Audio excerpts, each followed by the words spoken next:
Good day, everyone. It's nice to have us back here for our first meeting in the month of February. Um, we are kicking off today with a meeting with a very interesting speaker. Someone is going to share very interesting research with us. Today, Ameed is not here. You have me instead of Ameed today, so I hope I do not offend too much. So let's get started. Before we move into the work we have for today, I would just like to give a brief introduction into Cohere for AI and what we do, who we are, and how things are going so far, and what we have planned moving forward. So Cohere for AI is a hybrid research lab dedicated to the pushing forward of artificial intelligence and machine learning, specifically in the field of research, where we try to solve a lot of the problems that ail society today, that ail the field of human endeavor. And as a means of doing this, we try to reduce the barrier to entry into AI research. So that's basically what Cohere for AI is dedicated towards doing. There are many ways we go about doing this, but one of the ways by which we do that is by having sessions like what we are having today, where we invite speakers to come share research. Another way by which we do that is by having research hangouts, where we bring in researchers from different organizations to share their experiences and to discuss research ideas with the members of the community. Specifically, our next research hangout will be on the 12th of February, that's next week, Wednesday. And we'll be having John Dan with us. John Dan is an expert on reinforcement learning, post-training optimization, and multilingual translation. So I think it would be nice if you guys could show up next Wednesday and we could have a lot of good discussions with John Dan and the host, Aleksandar. Now, moving forward, by next month and the month after that, we have some meetings, some sessions lined up. We have Mike Wamsey, who is an astrophysicist, who is going to be discussing the application of AI for astrophysics and astronomy. That's going to be a very interesting session. And then after that, we will also be having Madhu Nagar, who is a computer or rather camera algorithms engineer at Apple. That's very nice. She's going to be talking about a specific brand of generative adversarial networks. And I am sure that's going to be a very interesting session. But for today, we have a speaker with us today. He goes by Aleksandar Shtedritski. He's a PhD student at the Oxford University. He's in his final PhD year.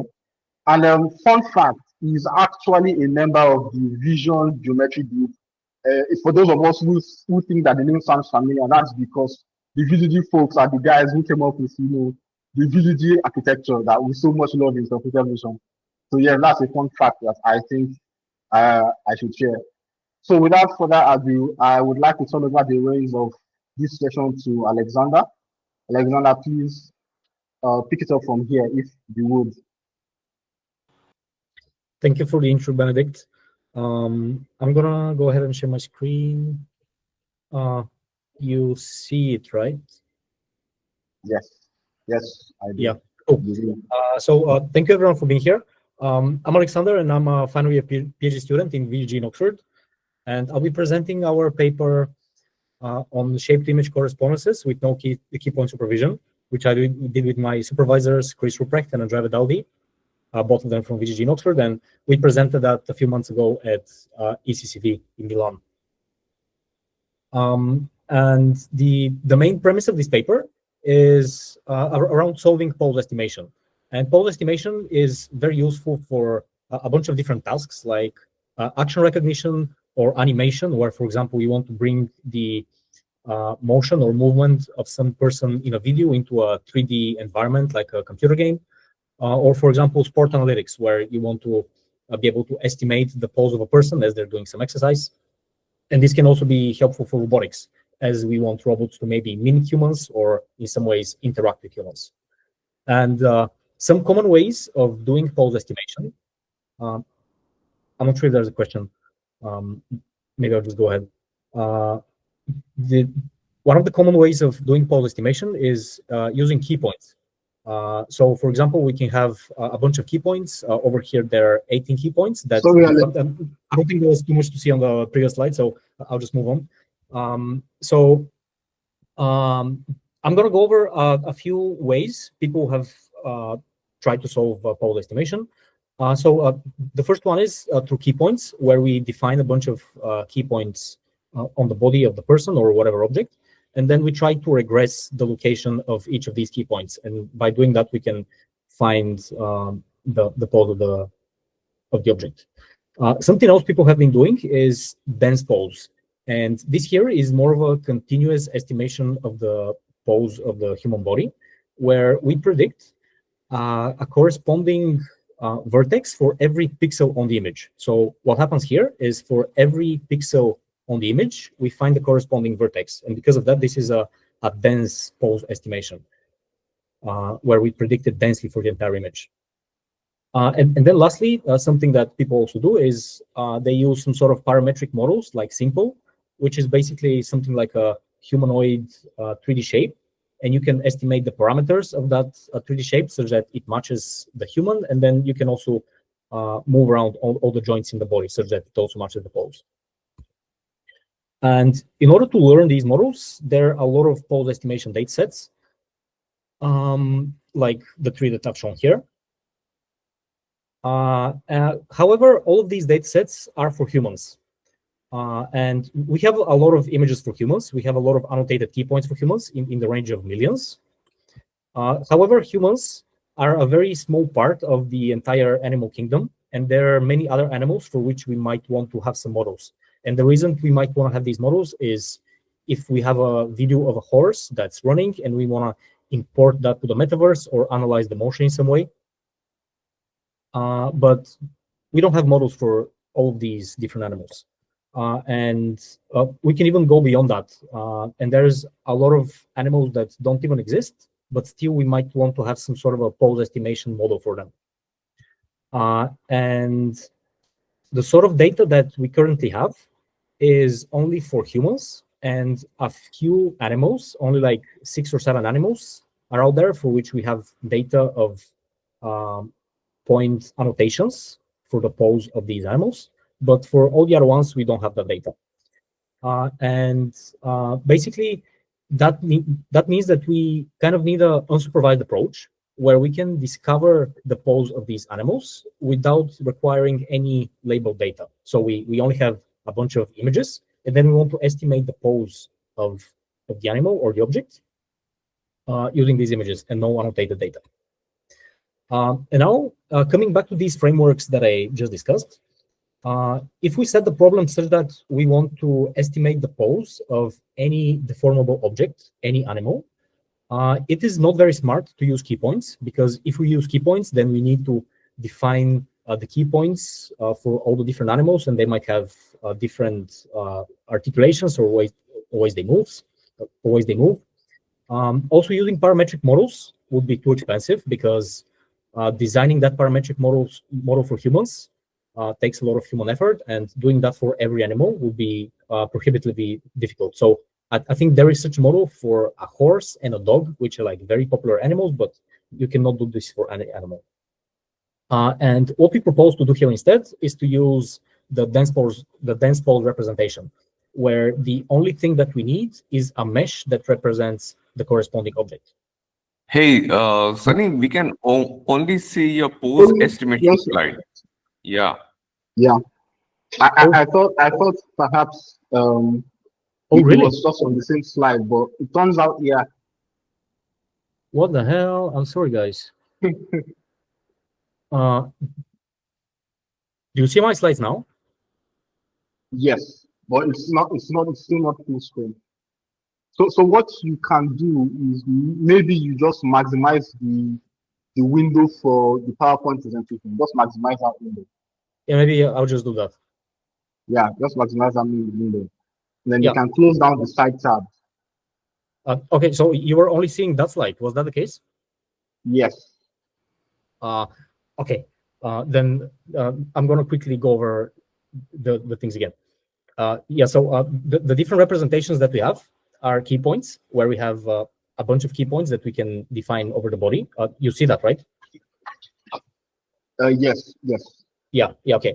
So the different ways in which we can estimate pose estimation is using key points, which are like points that we define over a body, using parametric models where we create some sort of a mesh that we can then fit on a person, and we can like estimate the parameters of that model such that the shape of the mesh matches the person, and then we can also estimate the all the joints. And then the final way in which we can do pose estimation is by only having a mesh. So this here is a mesh, and then for every pixel on the image, we find the corresponding vertex. And over here, they're color coded. So for example, to this pixel corresponds that vertex. And by doing this correspondence, we know which pixel corresponds to us. And yeah, we have all these data sets that are for estimating poses of humans. And as I said, we have that for humans, we have that for a few animals, but we don't have that for the entire animal kingdom, or for example, all the different Pokemon or dinosaurs or any other animal that you might want to have a pose estimation model for. Yeah, so we only have data for humans and a few animals, but we don't have it for everything else. And basically, this here gives us the need for an unsupervised approach. And coming back here to the different pose estimation frameworks, as I quickly explained a little bit ago, if we want to have an unsupervised approach that uses key points, this can be a little bit tricky because we don't really know how all the different animals might move and what their skeletons might look like inside, because we actually need to know that in order to articulate them properly. Creating these parametric models like SNPL can be prohibitively expensive. And the cheapest and easiest way of doing that is just using a mesh. So for every object, we require a mesh, and then we can learn to match pixels to vertices for that mesh. And I'm going to show in a bit how that works. Yeah, so our work is an extension of that paper for dense pose estimation, where they do that dense pixel to vertex correspondences. And this here is some results of that model. So basically what is visualized here is every vertex on the shape has been color coded. So for example, the vertex that's over here on the front left leg matches to a pixel over here. And from that, we can infer what the pose of the animal is.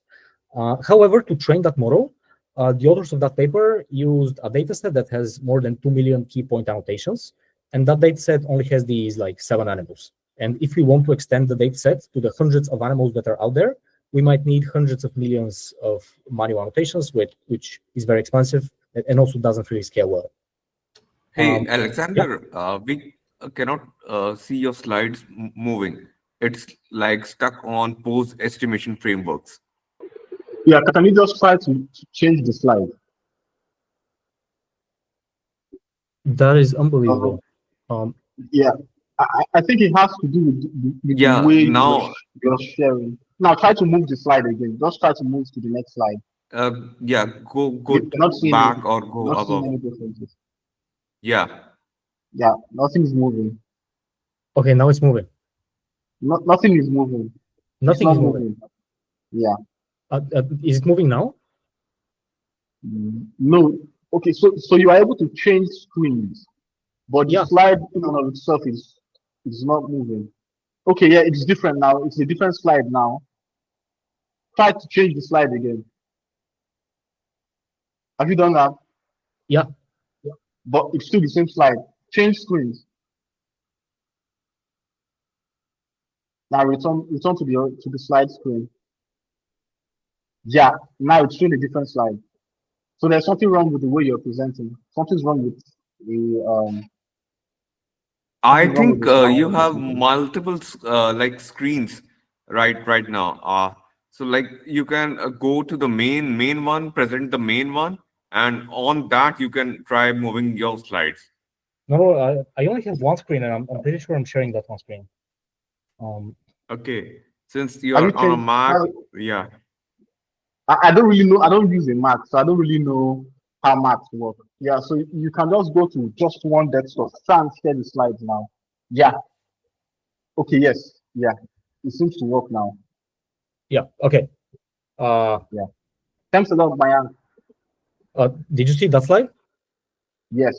Yeah. The slides are working better now. Okay, cool. Yeah, we I'm can so see proud of the that. movement now. Yeah. Okay, yeah. So basically, in that paper, we propose a fully unsupervised approach for discovering shape to image correspondences.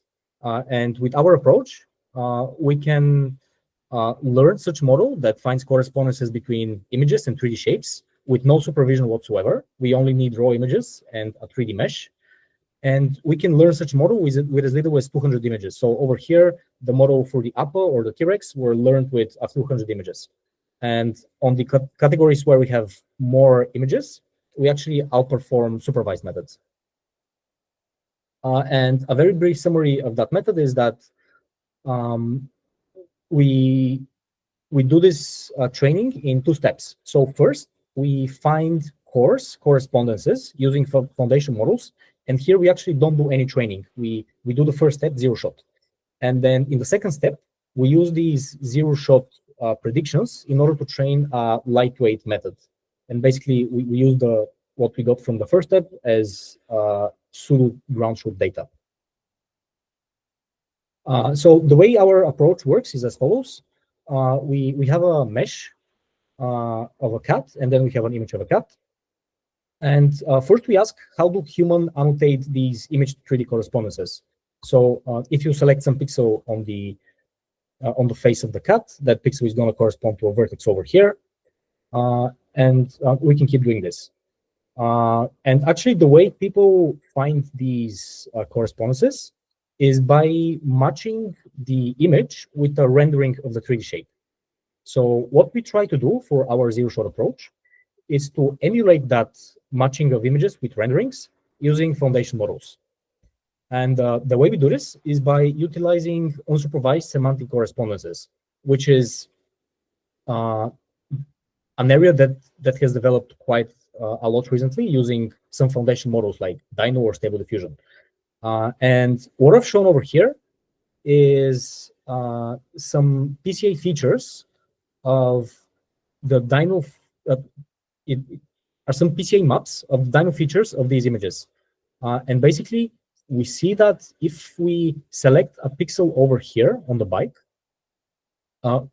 we can find its correspondence on the other image just by doing nearest neighbors. So basically, the Dino feature that's over here is going to correspond quite well with the Dino feature that's over here.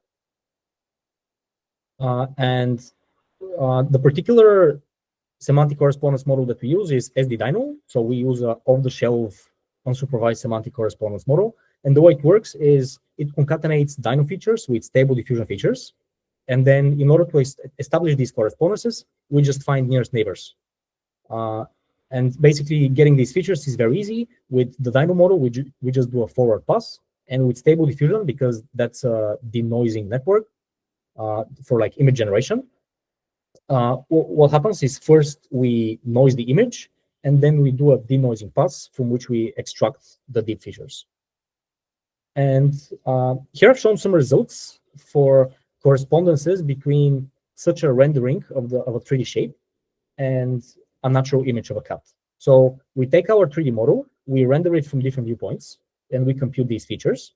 And we also compute the features from the natural image, and we select some location over here, which we are interested in. And then when we go ahead and find the similarities between the feature that's over here at that location and all these features that are around here on the image, we see these heat maps. And basically, we see that we get sort of good correspondences. We see that the leg over here lights up. However, a small problem is that there is some sort of a left and right ambiguity. And also the location that we choose is not really visible from here. So here we've chosen the front leg of the cat, but here it's not really visible in that rendering. So what we actually do is sorry. What we actually do is we render the 3D shape from many different viewpoints. In particular, we take 72 viewpoints, I think, and then we have this entire image collection of rendered view of the 3D shape. And having that, we can then find these heat map correspondences between a pixel on a natural image and all the renderings, and then we can lift them and sort of aggregate them on the 3D mesh. And now we see that we have this result where we have chosen this query pixel on the ear of the cat on the image, and then we have found that correspondence on the mesh. So we have sort of solved the image 3D correspondence problem, zero shot, using no annotations. And this approach, although it's very simple, it already outperforms prior unsupervised methods. However, it's very slow because it requires all these forward passes of the Dino model and stable diffusion for all these different images. So we don't actually use this in our method. We only use it in order to mine pseudo ground truth annotations, which we then use to train a feed-forward method. So how are we doing the image-to-image similarity? Is it using cosine? Yeah. So this here is cosine similarity. That's correct. Okay. Mm-hmm. Yeah, and so all these cosine similarities are going to be between 0 and 1, and then we just aggregate them in some way, and we lift them to 3D because we know each pixel was rendered from which vertex. Okay, cool. Yeah, and we then use all these pseudo ground truth correspondences that we find zero shot in order to train our feed-forward approach. So basically, the way this works is we learn a joint image and surface embedding for each shape. The way it works on the image side is we take an image, we encode it using some frozen encoder, and then we learn to decode it to the original spatial resolution. And this here is some D-dimensional space. And for the shape, we try to learn an embedding vector on every vertex of the shape, and such that when we select some embedding from the image, then we can match it to a corresponding vertex. And over here, we inject what we call a smoothness prior, which is basically using a LBO basis. And this LBO basis is something like a Fourier transform in 3D, which is basically like a smooth functional basis defined over the shape. This is automatically computed. And we only learn to project that basis into our D-dimensional space. So in practice, we only learn that matrix over here, and that LBO basis, which is the Laplace-Beltrami operator of the shape, is automatically computed. And in the end, we have some joint embeddings where for every vertex, k is the number of vertices, we have a D-dimensional feature.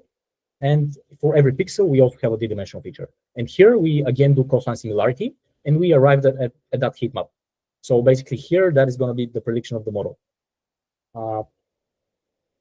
And we train this using several losses. The first one is just cross-entropy loss, where we pose this as a classification problem, where for every pixel location that we're interested in, we try to classify which is the correct vertex on the shape. And we train this using that pseudo ground truth data that we collect using our zero-shot method. And then we add a few more geometric constraints, which further improve performance. One of them is cycle consistency, where basically if we go from some pixel location on the image to some vertex, we know that if we then go back, so if we do the reverse matching, we should end up at the same pixel location. And this here sort of fixes the left and right issue that usually people have with correspondences. And another constraint that we came up with is, again, a symmetry equivariance constraint, where what we observe is that if we have some image and then we find the correspondences to that mesh, we have that. And then if we do a vertical flip of the image, we get this thing here. And then that pixel is going to correspond to the symmetrical vertex on the mesh. And then if we flip that one more time, we should end up with the very same heat map as the first one we got here. So basically, this is another geometrical constraint that we use, which further improves the performance of the model. And one extra trick that we do, which also boosts performance a little bit, is using synthetic data. Because all the other data that we've been using is pseudo ground truth, which is like quite noisy, as I'm going to show in a bit. So we use a text-to-image model, which is actually a control net, in order to render pixel perfect ground truth data. And the way we do this is we take our mesh, we render its depth, and then we take some depth image for some random background view. We combine them, and then using depth to image control net and some prompt, we can generate a photorealistic image of that scene. And over here, we can then have pixel perfect correspondences between the mesh and the image, because we know how that image was rendered. And over here, we can see some very simple results, just to like get an idea of what that looks like. So basically, we have that image of a zebra, we select some pixel on the zebra, and then we get that correspondence on the mesh. Over here, I've shown some dense correspondences between the images and these meshes. And basically, the way we interpret these results is, as before, every vertex on the mesh is color-coded on the image with the correspondence. And this thing here, as the dino, is our zero-shot approach. So as Z is for zero-shot dino. And we see that this here is quite noisy. CSC, this is a state-of-the-art supervised method, and ours is our unsupervised method. So we see that the sort of correspondences that we get are kind of similar to what we get with that CSC model. And over here, I've got a more interesting visualization where we actually try to map a checkered board pattern from the mesh to the image. And again, here, all the pixels are the inferred correspondences by the model. So here, what we would really want is that pattern from the mesh to be sort of regular when we map it onto the image. And basically, we see that with the zero-shot approach, that mapping is not regular at all. It is super noisy. With the supervised state-of-the-art method, it is, again, it's quite good, but it's even better with our method. And basically, what we see is that it performs particularly well around the heads of animals. So we can see that the pattern over here is completely ruined from what we see on the elephant, but with our approach, it looks more regular. And over here are some numbers. And something else where we can evaluate our model is on image-to-image matching. So basically, we take pixel on an image, we map it to some vertex on a shape, and then we map it back to an image. So we do image to mesh to image matching. And again, this is something that we can do, and by doing that, we outperform prior approaches, and many of them are supervised, and we outperform supervised methods on this as well. Here, I have another slide that has some sort of curious ablations. I think the one that's the most interesting out of all of them is that the way we render the shape actually matters. So as I explained, the way we collect that pseudo ground truth data is by rendering that shape from many different views. And we found that by rendering the surface normals, which is this thing here, instead of the shaded surface, we actually get better correspondences.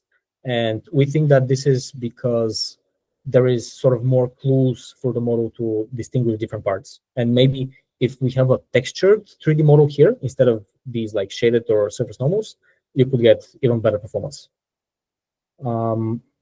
Yeah, and here I've got a summary slide. So basically, in that paper, we were tackling the problem of dense pixel to vertex correspondences in the scenario where we have no supervision, and that is super useful for any use case where you want to be working with an animal because it is very expensive and difficult to collect data. And some of the insights from our paper was that foundation models already have that geometric knowledge, and they can do this, but we needed the trick of reducing the problem of matching image to 3D to the problem of just matching images to images.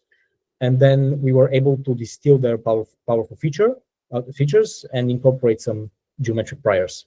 And over here, I've shown some the same visualizations from the first slide. And yeah, so that again, we can see that for like these shapes for which there is no way to get annotated data in the necessary scale, we were able to train some models that perform reasonably well. Yeah, thank you, and I'll be happy to take any questions. I'm very sorry about the technical difficulties throughout the presentation.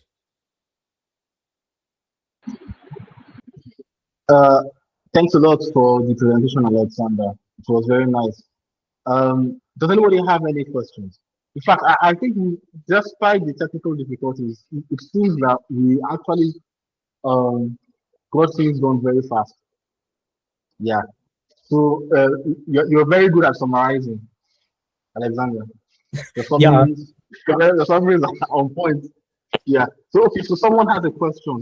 Yeah, Esme, would you like me to read out your question, or would you like to come on air and read it yourself? Is there any experiment for animals without bilateral symmetry? Right. So the answer here is going to be no. The reason is no is I think most animals have that bilateral symmetry. Maybe the only animal that wouldn't have it is these fish that like, you know, these fish that like they swim on the surface of the seabed. But I think most animals actually have this. And the only bit that would not work if an animal didn't have that symmetry would be that equivariance constraint over here. So we would just have to exclude that loss. But everything else would still apply. So you can take any object. It doesn't have to be an animal. It can be anything. And you can apply that and get some sort of correspondences between a mesh or a 3D representation of the object and images. But yeah, I think that's definitely interesting. Okay. As your question been answered, Esme. Can you hear me, Esme? Oh, okay, nice. So it seems Suhas also has a question. Suhas, can you just come on? Hello. Yeah.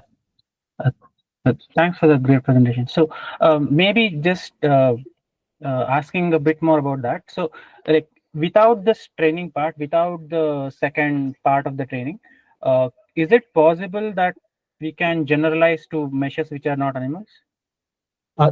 Generalize to meshes what? So is it possible that the same pre-trained model which you already have for animals will generalize to other meshes? Right. So the answer here is going to be sort of, and so it doesn't really generalize to other animals. And the reason for that is that we learn a per class model. So like the image embedding model and the surface embedding model that we learn here, it is, we learn it per class for every different animal. Having said that, I also trained a model that was joint for many animals. So you can take 10 meshes and train one model that jointly works on these 10 meshes. However, extending that to a new mesh is not very trivial. So you sort of have to know what you're going to apply to when you train it.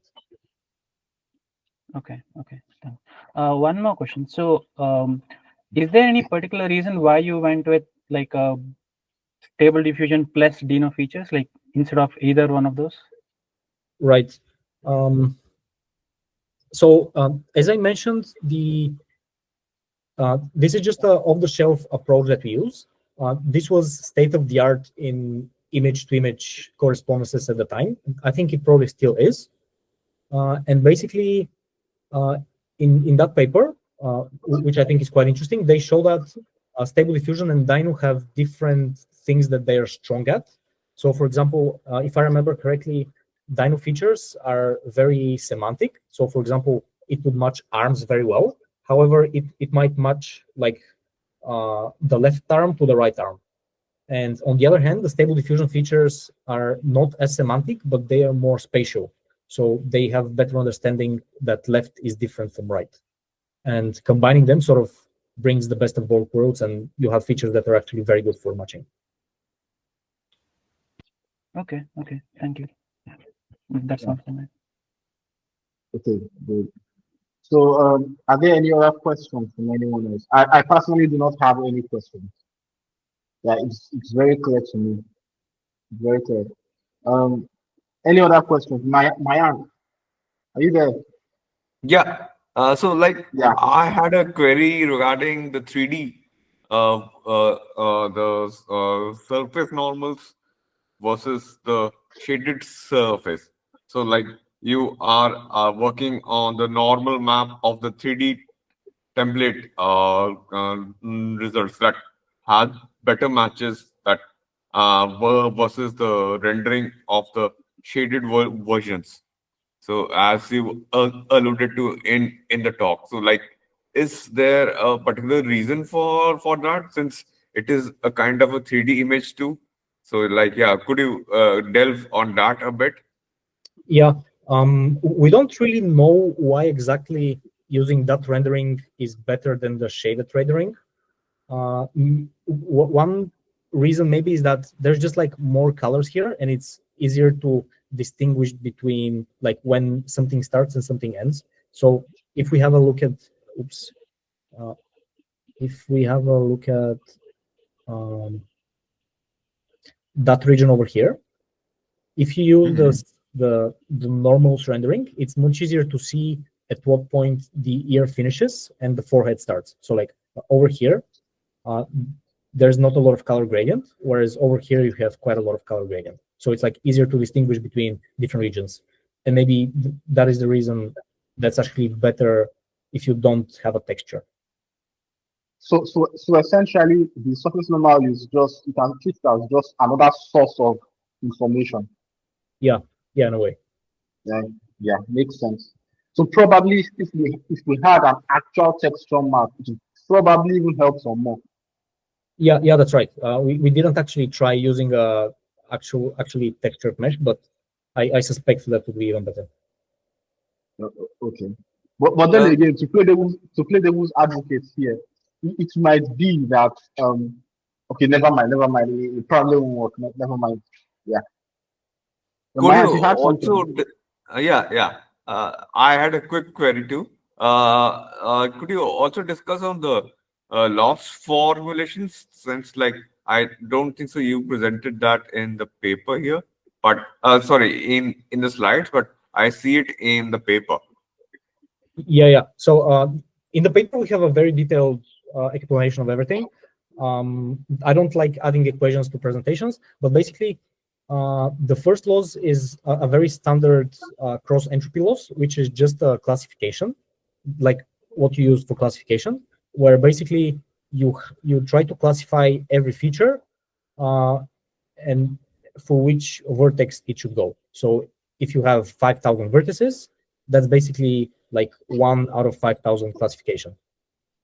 And then for the cycle consistency and equivariance, we use, so for the cycle consistency is more like a L2 loss, where when we go from pixel to vertex and then back to pixel, we try to minimize the distance between the prediction and the actual source location that we came from.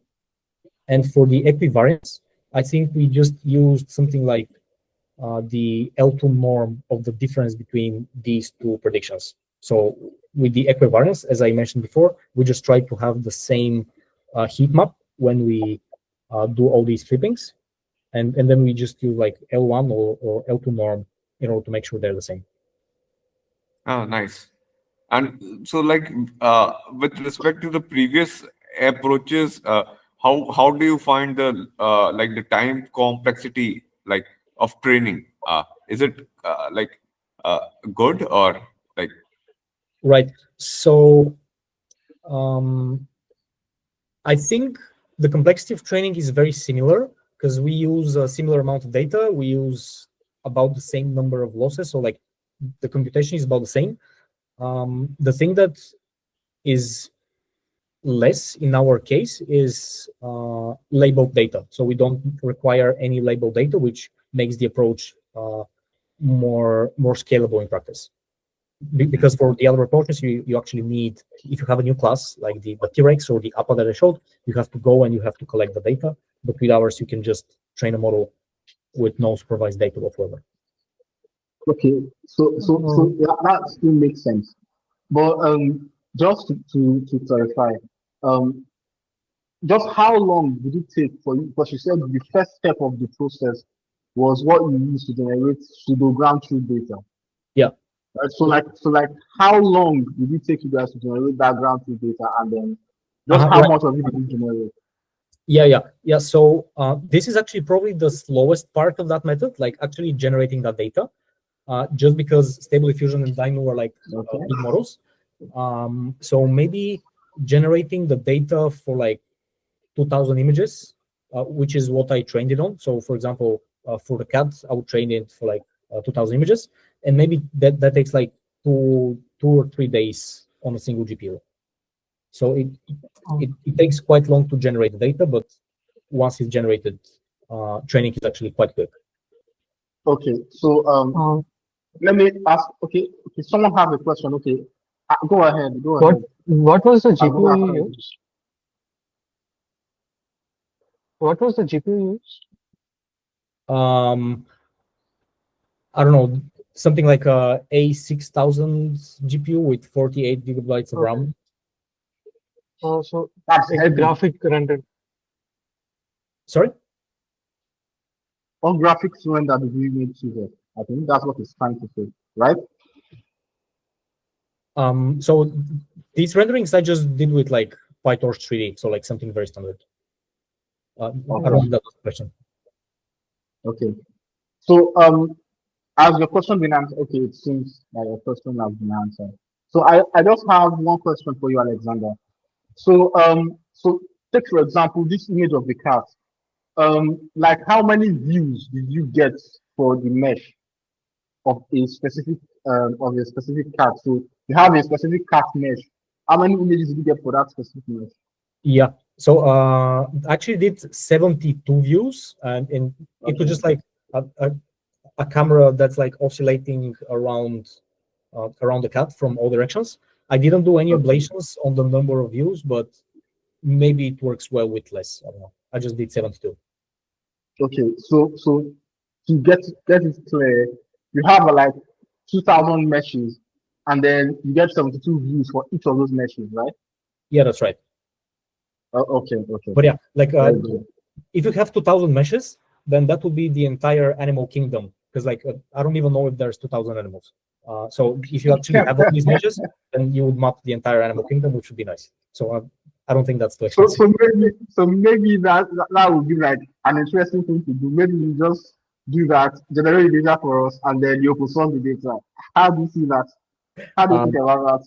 Yeah, I don't think I currently have the resources for that, but certainly interesting. Yeah.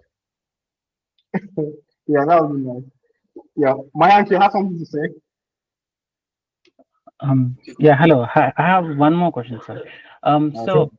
So regarding training, so I remember you told that you also do a synthetic training, like synthetic data training, Right.